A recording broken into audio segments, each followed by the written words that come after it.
Encontro com Dirce Brasil Ferrari, diretamente da Clínica Sá, com o Dr. Gustavo Pereira de Sá. Um live aqui extremamente especial e para todo mundo, mas nós vamos também dar uma atenção muito grande aos problemas masculinos. Doutor, eu conheço o senhor, né? O senhor tem um nome maravilhoso em todo esse Brasil, além de ser um médico que traz uma tranquilidade muito grande para os pacientes, porque eu acho que não tem nada pior do que o paciente assustado e o médico assustado também. O médico se assusta, mas ele segura, né?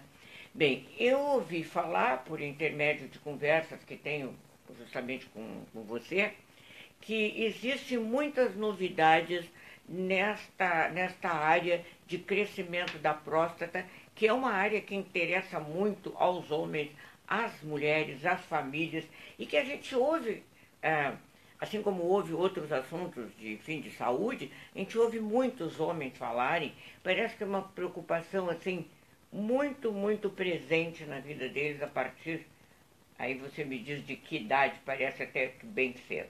Existem novidades, doutor Gustavo Pereira de Sá, urologista e de prevenção também, e com uma tese. Vamos começar a dizer primeiro sobre o que é a sua tese? A minha tese de doutorado é sobre a relação de alguns genes com o aparecimento do câncer de próstata. Então é por aí mesmo que a gente vai. Exatamente. Primeiro, o crescimento da próstata. Que novidades temos neste setor para as pessoas não ficarem tão assustadas, inclusive? Eu acho que primeiro é importante nós situarmos, né, que o crescimento benigno da próstata, existem duas doenças distintas na próstata. Um é o crescimento benigno, que é extremamente comum, tanto que aos 50 anos, metade dos homens, 50% dos homens já têm a próstata crescida. Isso não quer dizer necessariamente que eles necessitem de tratamento ou que eles experimentem sintomas, mas o crescimento é uma coisa bastante comum. E existe o câncer de próstata, que muitas vezes é absolutamente assintomático. E normalmente, justamente quando ele é assintomático, é o melhor momento de tratar esse tipo de câncer. Ele é, como a gente fala, silencioso, né? Ele pode ser não silencioso. Dá sinais. Ele pode ser silencioso, ele pode não apresentar sintoma nenhum. No crescimento prostático, uma boa parcela dos pacientes que têm crescimento de próstata não necessitam de tratamento, simplesmente um acompanhamento.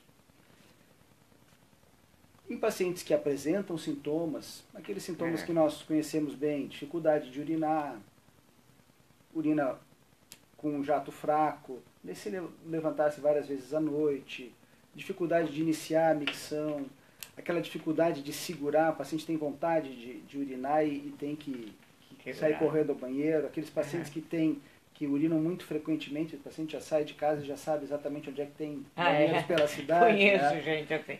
Então, esses são aqueles sintomas que a gente conhece. São sintomas do crescimento prostático, que eles podem ser tratados de forma medicamentosa ou cirúrgica, dependendo de cada caso. Mas a pessoa que ainda não sentiu nada, ela também deve consultar. Ela deve consultar, certamente, para ver quais são as repercussões desse crescimento. E a partir de que idade, mais ou menos? Normalmente a gente diz que os pacientes devem consultar a partir dos 45, 50 anos, né, para avaliações prostáticas, ou se houve na família algum caso de câncer de próstata, principalmente pai, tio, avô, irmãos, é bom começar essa avaliação a partir dos 40 anos. Aí seria justamente a parte preventiva. Dá para fazer alguma coisa nessa hora, enfim? Na realidade, quando a gente fala de câncer de próstata e prevenção, a gente fala de uma coisa que se chama prevenção secundária, que é o diagnóstico precoce. A gente não consegue ainda impedir que esse câncer apareça, mas nós podemos diagnosticar ele num estágio inicial, onde o tratamento cura na grande maioria das vezes. Que é tudo que quem trata de câncer, todos os médicos pedem, né? Cedo, venha cedo, né? Sim, isso facilita muito o tratamento e um paciente que a gente tem 90%, 95% de chance de curar, ele pode com o passar do tempo, pode se tornar um paciente sem possibilidade de cura. Bem, aqui já temos umas pessoas que estão nos assistindo, não estão perguntando. temos pessoas de Porto Alegre, de Boca Raton, deixa eu ver se eu conheço, não sei se está aqui em Porto Alegre ou em Passo Fundo, e Coconut Creek. Esses são os que eu sei. Daqui a pouco a gente vai citar os nomes. Doutor, necessariamente uma próstata em crescimento, né, que tem, como você falou, a partir de 45, 50 anos pode acontecer. Ela, dependendo do tratamento, ela vai crescendo, vai se expandindo, enfim, vai se transformar num câncer ou não é assim? Não, a próstata ela não vai crescendo até se transformar num câncer. Ela vai crescendo quando tem a hiperplasia e pode ou não trazer sintomas e repercussões no aparelho urinário, dificultar o funcionamento de bexiga e, em casos mais avançados, dificultar até o funcionamento renal, trazendo até insuficiência renal. E o câncer pode ocorrer em próstatas pequenas, assim como pode ocorrer também em próstatas grandes. Uma coisa é crescimento benigno, outra coisa é câncer. Então também a pessoa, quando ela vai ao consultório, ela tem que pensar, pode ser benigno, vou ficar curado, Sim. Tudo bem. E é importante dizer que o maligno tambtambém é curado. O maligno também é curável, isso é importantíssimo. Quais são as principais causas, quais são os principais vilões? Você falou agora aí de quem teve irmão, a hereditariedade pesa muito, o cigarro pesa muito, o que pesa mais? Porque isso é uma área de estudo e debate muito extenso já há muito tempo. Né? Nós não sabemos exatamente quais são os fatores que levam ao câncer de próstata. Ele provavelmente é uma doença que a gente chama de multifatorial. Vários fatores são importantes. A questão genética é importante, principalmente naqueles pacientes que desenvolvem tumores entre 40 e 60 anos. São os pacientes mais jovens. Né? Se nós pegarmos um percentual desses pacientes mais jovens que são acometidos por câncer de próstata, uma boa parte deles vai ter uma história familiar. Estilo de vida, a obesidade tem sido associada a tumores de próstata, até tumores de próstata mais avançados. A questão alimentar também é uma das coisas que tem se debatido muito, a questão que tipo de alimentação poderia ser mais ou menos prejudicial para a próstata. Né? Pode o estilo de vida, por exemplo, se a pessoa cuidar de todos esses fatores, ela pode, de certa forma, sobrepujar, vamos dizer assim, a hereditariedade, ou é uma marca muito forte? Não, a hereditariedade ela é um fator importante para o aparecimento do câncer de próstata. Mas isso não é uma sentença. Porque isso é uma preocupação muito grande de todo mundo, né? Se o meu pai teve um câncer de próstata, não quer dizer que eu vá desenvolver um câncer de próstata. Muito bom também. Aqui, ó, uma pessoa está mandando dizer que o senhor está muito esclarecedor. O nome dele é Renato Moiras e tá aqui, eu acho que a gente mais ou menos já falou nisso, às vezes a pergunta vem, que é com que idade se deve começar a fazer uma prevenção, ou seja, já falamos, mas às vezes a pergunta chegou um pouco antes, tipo 45 anos, é isso? Entre 45 e 50 anos e se tem uma história familiar a partir dos 40. Alguns pesquisadores europeus têm alguns trabalhos mostrando que talvez fosse ideal fazer um PSA, um exame de sangue, né, que é um exame específico para a próstata, basal, todos os homens aos 40 anos, e a partir daí estratificar pacientes de maior ou menor risco. Né? Isso é uma coisa importante, assim, a medicina vai caminhando cada vez mais para uma individualidade, né? de definir padrões de pacientes que tenham mais ou menos risco de desenvolver, e talvez adequar o tipo de prevenção para esse tipo de paciente. Né? E logo que a pessoa tem esse crescimento de próstata, que ainda não é um câncer, ela já começa a ter sintomas da tal disfunção erétil, né? Ou seja, como é que a gente diz? A falta de ereção, falta de ereção, mas a gente diz que a pessoa está impotente. Impotente. Já começa isso ou não? Não tem relação, assim. Não existe uma relação direta entre tamanho da próstata e ereção. Sei. Não quer dizer que um paciente que tem uma próstata grande e dificuldade miccional vá ter problemas de ereção. Não tem uma relação direta. O crescimento prostático ele afeta principalmente a função miccional, as dificuldades e os sintomas ao urinar. Certo, aqui vem uma pergunta que eu acho que essa preocupa muita gente. Se existe uma preparação especial para fazer esse exame que o senhor falou aí, que é meu título mesmo, PH, como é que é? Se tem que fazer uma preparação... O PSA? É. O PSA é um exame de sangue, né? Normalmente se diz que o paciente não deve fazer certos tipos de atividades que estimulem a próstata, como andar a cavalo, motocicleta, bicicleta, 48 horas antes, assim como não ejacular. Que pode bater, assim, porque a próstata ela fica bem no períneo, né? Vamos dizer assim, na região entre a bolsa escrotal e o ânus. Então, não é que vai machucar a próstata, a questão é que o PSA é uma proteína que é produzida dentro da próstata. Qualquer situação em que a próstata sofre algum tipo de irritação, essa substância vai extravasar para a corrente sanguínea e quando a gente medir vai dar mais alto. Então, por isso um tumor afetando a próstata, o PSA pode subir em funções de infecções urinárias, de prostatite. Mas pode baixar um tratamento pode baixar. Pode baixar, sim. PSA. Sim, se ele não for, se a subida desse PSA não for em função de câncer de próstata, né? Como se fala nesse PSA, né? Ele é um exame... Entrou na conversa diária. Ele é um exame que está disponível para a gente a partir da década de 90 e ele realmente modificou o cenário do câncer de próstata. Tem uma pergunta aqui boa, eu acho que não foge, que vai ficar dentro das novidades, que é o que você acha, ou o que existe de tratamento por mega radiação? Mega radiação.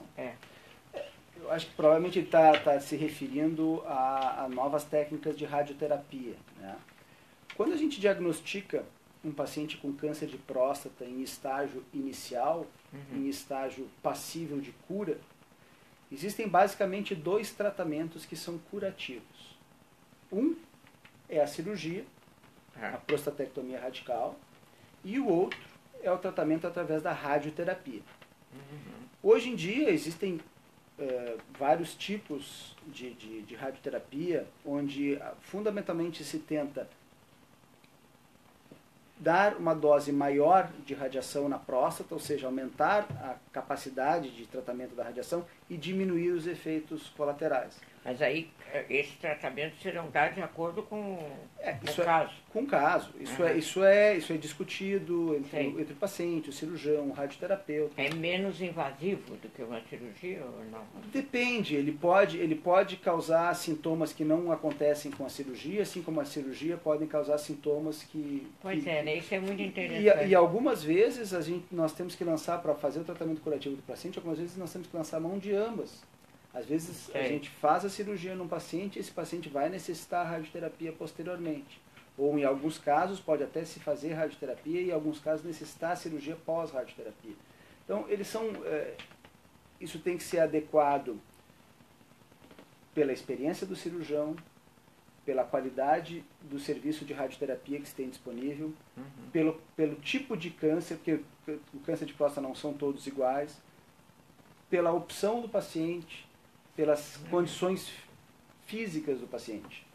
E eu não sei, a gente às vezes fala, vou fazer uma pergunta aqui muito leiga, mas que preocupa. A pessoa tem câncer de próstata, às vezes operam, fazem ali o exame, tudo, e de repente dizem assim, generalizou, tem metástase, foi para o corpo inteiro. É o câncer de próstata que faz isto, ou o que é que faz isso no organismo da gente? Tinha o câncer aqui estão falando de próstata, não vamos sair, né, para não perder o foco. Tem o câncer de próstata, daqui a uns dias tem o câncer nos ossos, tem o câncer no corpo inteiro. Sim. Por que isso? É o caminho natural da maior parte das doenças, né? O câncer, quando a gente fala de câncer, nós falamos de neoplasia maligna, é justamente essa característica, a característica de ter um tumor e ter a possibilidade desse tumor se disseminar para outras partes do organismo. Mas isso não dá para deter? Dá. Para evitar? Sim, justamente assim, o câncer de próstata, o local mais comum de metástase, o local mais comum de disseminação à distância desse tumor são para os ossos. Coisa estranha isso, né? É estranho. Mas se a gente trata esse paciente e cura, isso não vai se transferir para os ossos. Né? Vamos ler aqui um pouquinho das pessoas que já nos telefonaram. André Oliveira, ela é colunista, inclusive, eu acho que Isso vai repercutir muito longe. Heloísa Trajanovski, Fernanda Pereira, que é Estados Unidos, Cláudia Reutemann, pessoa maravilhosa, também estudiosa, Renato Moir, Adriane Ferrari, que é minha filha, que está lhe ouvindo em Coconut Creek, tá? Bom, doutor, mais umas perguntas aqui, vamos ver. O exame deverá ser feito uma vez por ano ou de 6 em 6 meses ou como? Isso não... Frequente? Há algum tempo atrás, a prevenção do câncer de próstata e os exames de rotina vem tendo uma grande mudança nos últimos anos. Né? Para melhor. Para melhor. Avanço. Para melhor. Eu acho que hoje a questão toda é individualizar. A gente fala de uma maneira geral que o paciente deveria fazer anualmente, né? Principalmente a partir aí dos 55 anos. Agora, tem pacientes de baixo risco que eles podem eventualmente fazer esses exames a cada 2 anos. Ou existem pacientes de risco maior que tem situações às vezes que a gente faz uma avaliação em 3 meses depois. Né? Então isso varia de paciente para paciente, tanto diminuindo o prazo quanto aumentando. Tem um estudo inglês bastante interessante que foi publicado no ano passado, onde os pesquisadores identificaram que isso ainda não é uma norma, uma diretriz ou uma coisa que a gente faça de rotina. Mas pacientes, por exemplo, com 60 anos e com PSA muito baixo, PSA abaixo de 1, esses pacientes talvez tenham um risco tão pequeno de ter câncer de próstata ao longo do resto da vida, que talvez esses pacientes até nem precisassem realizar exames. Tem algum mal ser muito baixo, não? Então não tem não, mal nenhum. Quanto mais baixo, bom. melhor. É bom. Do PSA, quanto mais baixo, Olha melhor. aqui, até porque que a Flórida está com o senhor, com você. Eu, como doutor, às vezes eu chamo de senhor pela status, né? Mas ele é muito jovem e é meu médico também, né? Então vai você. Bom, então tá, o exame vai... mas se uma pessoa assim, que ainda não tem nada, ela só quer se tratar, deveria ir uma vez por ano? Uma vez por ano. Uma vez por ano é um E intervalo se der bom. alto, daí vai ao médico. Aí vai fazer uma avaliação anual com o urologista. Sim, sempre né? tem que ter uma E revisão, certamente o seu urologista vai definir se tem que fazer anualmente, se tem que fazer daqui a pouco em um intervalo menor de tempo ou até maior. Quem fez tratamento por radiação externa é suficiente ou tem que ter o acompanhamento do PSA? O acompanhamento de qualquer tratamento para câncer de próstata é principalmente o PSA. Mesmo, tanto os pacientes que foram submetidos à cirurgia, quanto os pacientes que foram submetidos à radioterapia, Tem que fazer. eles têm que, para o resto da vida, acompanhar com PSA, porque Isso é o um PSA exame que... de sangue? Exame de sangue. Sim. Porque principalmente isso que vai dizer se o tumor está curado ou não. A gente, assim, apenas para dar uma ideia, assim, nós estamos falando hoje com os homens, né? Mas as mulheres, por exemplo, quando chegam na puberdade, na adolescência, elas vão ao ginecologista e outros médicos também. Então, eu acho que o homem, que já evoluiu muito, mas ele tem também que se acostumar a isso, né? Fazer essa prevenção. Isso vem mudando, né? Eu tenho comentado isso até alguns anos atrás. Ele vem mudando, eles antes vinham puxados pelo cabelo, agora ele já vem só com um braço da mulher. Alguns anos atrás. E mudando o jeito que a mulher traz para o consultório. Não, fala sério. Alguns anos atrás era muito comum chegarem casais e o paciente dizer, doutor, eu não sei por que eu estou aqui. Eu vim porque ela me trouxe, porque ela disse que eu tinha que vir. Né? Então isso vem mudando. Hoje às vezes tem pacientes ao contrário, que chegam aqui com 30 anos de idade, então eu quero fazer um exame de próstata. Bem que calma, não está na idade ainda não é cedo, a gente procura sempre orientar, né? Então isso é uma mudança de mentalidade que vem mudar logo, mas vem mudando. Vai ser a sua saúde, né? A sua vida. Yara Palmeira da Fontoura, que você conhecer até de nome, André Inácio é uma brasileira que mora nos Estados Unidos e tem um spa maravilhoso. Um spa fantástico. Não só de beleza, mas faz várias coisas, de tratamentos de peles, enfim. Muito obrigada, André. André Inácio. Aqui eu não sei quem está lá. Guarujá na audiência. Eu acho que aqui não. É a nossa Guarujá ou é lá em São Paulo? Cuidado. Bom, vamos deixar para lá. Me lembrei agora. Lembrei. Bom, doutor, outra coisa. Essas fases de tratamento, elas vão ser feitas por um acompanhamento. Então, uma pessoa que vem, ela não tem nada, ela vai prevenindo.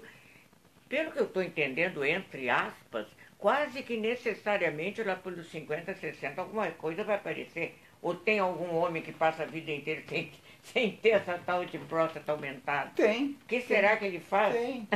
Ou não faz? Hoje mesmo atendi um senhor com 80 anos que veio fazer um exame, me trouxe uma ecografia. Tá vendo? Uma próstata de tamanho absolutamente normal, uma próstata de 20 gramas. Né? Uma próstata pequena, normalmente até 30 a gente considera normal. O que é uma próstata pequena? Não tem ideia. Abaixo de 30 gramas a gente considera uma próstata pequena, normal. Mas isso é medido quando faz exame de sangue, eles dão isso? Não, isso é medido principalmente pela... Tem algumas formas de medir, mas o mais comum é através da ecografia. Ah, tá.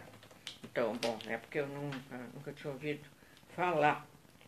Lígia Maria Barata Silva Brasil, maravilhosa.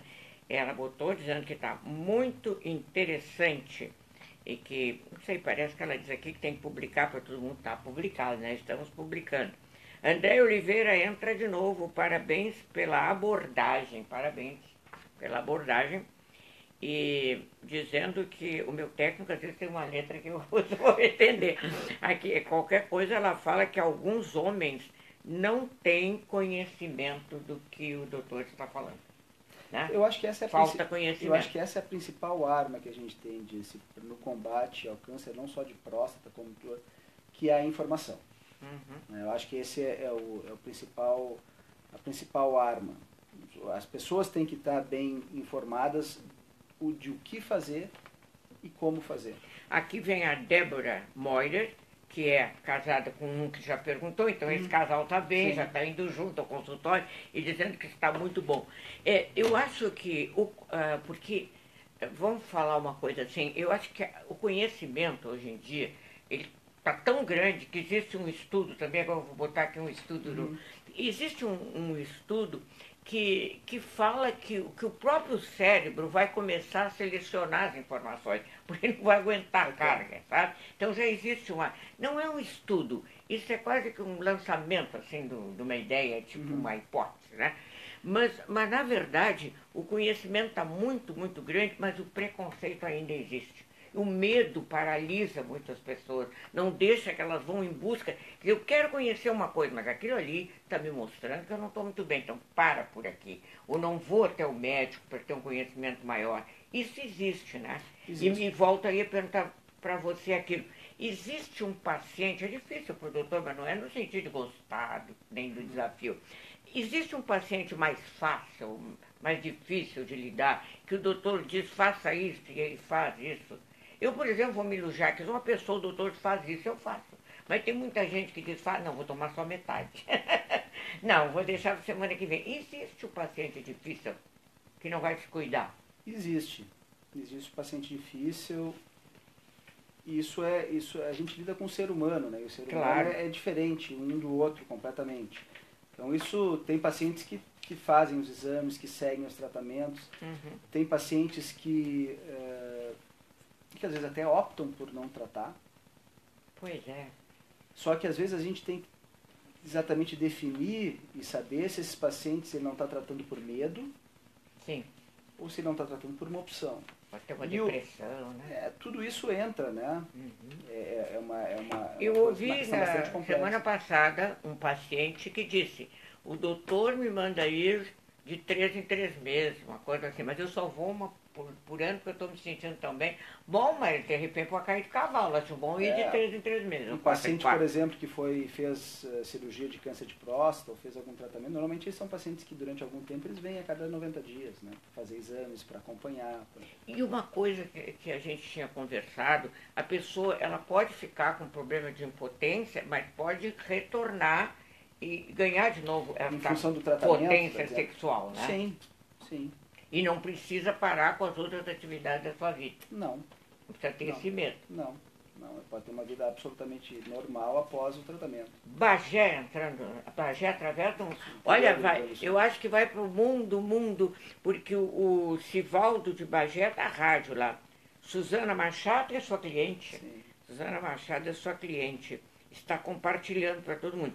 Existe segredo, não, existe sequela na extração. Me ajuda aqui, doutor. Existe sequela na extração da próstata, incontinência urinária. Sim. Qualquer tipo de tratamento para câncer de próstata, seja ele cirúrgico ou radioterápico, ele pode ter consequências como a disfunção erétil, ou seja, dificuldade de ereção, e a incontinência, perda de urina. Certo. Isso vai depender de diversos fatores. Vai depender do tipo e da extensão do tumor, vai depender do grau de habilidade do cirurgião ou do tipo de equipamento que se tem para radioterapia, vai depender do paciente. É muito diferente eu operar, por exemplo, um paciente com 50 anos, um paciente jovem, que tem uma boa bexiga, que tem uma boa ereção, e operar um paciente já com outros problemas de saúde. Tá, agora surgiu uma pergunta assim, quando você fala assim, um médico com habilidade, isso para mim me traduz assim, um bom médico. Um bom médico que tem habilidades a habilidade cirúrgicas, técnicas. Exato, enfim. a habilidade, isso tem vários estudos mostrando isso, né? A habilidade, na realidade, ela está muito mais associada à repetição. Como qualquer coisa que a gente faz na vida. Quanto mais se faz, mais se aprende. Experiência. O urologista é sempre um cirurgião? Sempre um cirurgião. O urologista, a urologia é uma especialidade cirúrgica. Não tem clínico, é sempre cirurgião. Não, e obrigatoriamente o urologista tem que, antes de fazer sua especialização, sua residência médica em urologia, fazer em cirurgia geral. Então tem as habilidades necessárias. Sim. Não, porque me chamou a atenção, né? E aqui, como nós já estamos... Olha, gente, eu só posso dizer que eu posso convidar o doutor para um outro momento, se ele tiver essa disponibilidade, porque tem muita pergunta, eu não consigo falar todas, né? A Isabel Ibias, que é uma artista de televisão da TVE, maravilhosa, mulher de teatro, também aqui dizendo que está assistindo, entrou de novo a moça do spa para agradecer as suas informações, que ela está se acrescentando com isso, a moça lá de Boca Raton. Mas muito bom, a gente vai para o mundo inteiro. E aqui, nós estamos hoje na técnica com o Rogério Brasil Ferrari, Passo Fundo assistindo. Eita, Passo Fundo, obrigada, Passo Fundo. Quem teve câncer, tratou e ficou bom, pode voltar? Olha. Não é generalizar, voltar o mesmo, eu acho que será? Não é uma metástase. Sim, não, seria uma recidiva que a gente chama, uma volta de um tumor. As recidivas podem ocorrer. Isso vai depender também de vários fatores, da agressividade do tumor, do tipo de tratamento que foi feito, quanto tempo se passou desde que ele fez o tratamento e como é que está a avaliação. Que ele é o médico para fazer o acompanhamento. Qualquer tipo, exatamente. Por isso que esses pacientes, a gente mantém o acompanhamento deles durante o resto da vida.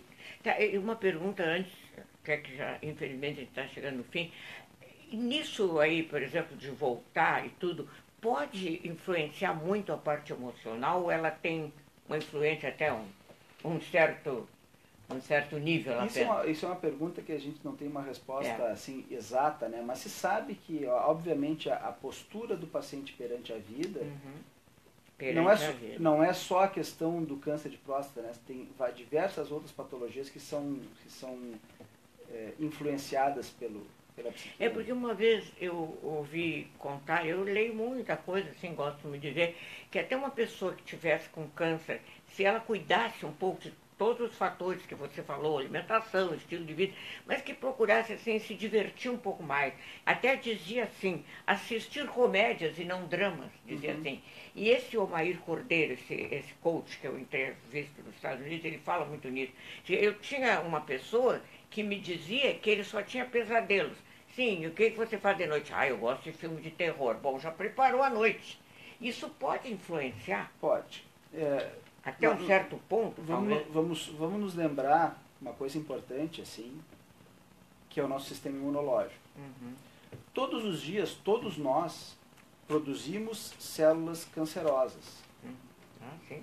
Todos os dias. Meu Deus. Só que o nosso sistema imunológico tem a capacidade de ir lá e inativar essas células. O que faz o momento... vai através de imunoglobulinas, enfim, sim, uma série de fatores.